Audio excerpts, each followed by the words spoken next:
ଏଇ ସାଙ୍ଗ ଏ ଗାଁ ଛୁଆ ଗୁଡାକ ନା ମତେ ଆଉ ରଖେଇ ବସେଇ ଦେବେନି ରେ। ଆରେ କଣ ହେଇଛି ଖୋଲିକି କହୁନୁ।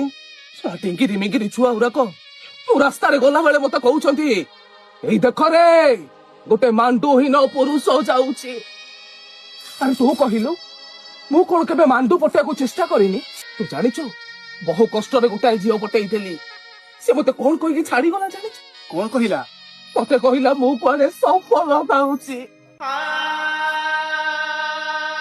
ଭ୍ୟାଲେଣ୍ଟାଇନ ୱିକରେ ନା ମୁଁ କାହାକୁ ପ୍ରପୋଜ ଡେ ରେ ପ୍ରପୋଜ କରିପାରୁଛି, ନା କାହାକୁ ଚକଲେଟ ଡେ ରେ ଗୋଟେ ଚକଲେଟ ଦେଇ ପାରୁଛି, ନା ଏଇ ହକ୍ ଡେ ରେ ମୁଁ ଟିକେ ଶାନ୍ତିରେ ହକ୍ ହେଇ ପାରୁଛି।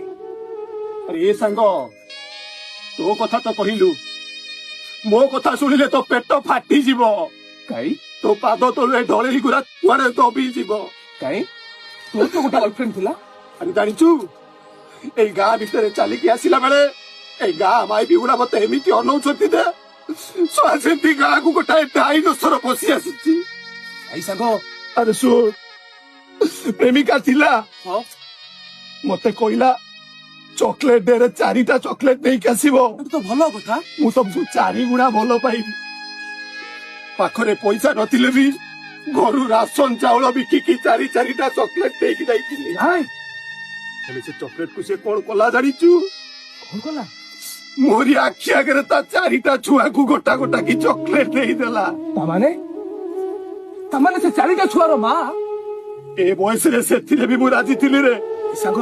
ହେଲେ ସେ କଣ କହିଲା ଜାଣିଛୁ? କଣ କହିଲା? ଶଳା ଆମ ପୁରୁଣା ସଫଳ ଭିଡିଓ ଟା ଦେଖିଦେଇଛି କି କଣ, କହୁଛି ତମର ଗୋଟାଏ କିଡନୀ ନାହିଁ, ତମେ ଭିଡୁକୁ ନୁହଁ। ସାଙ୍ଗ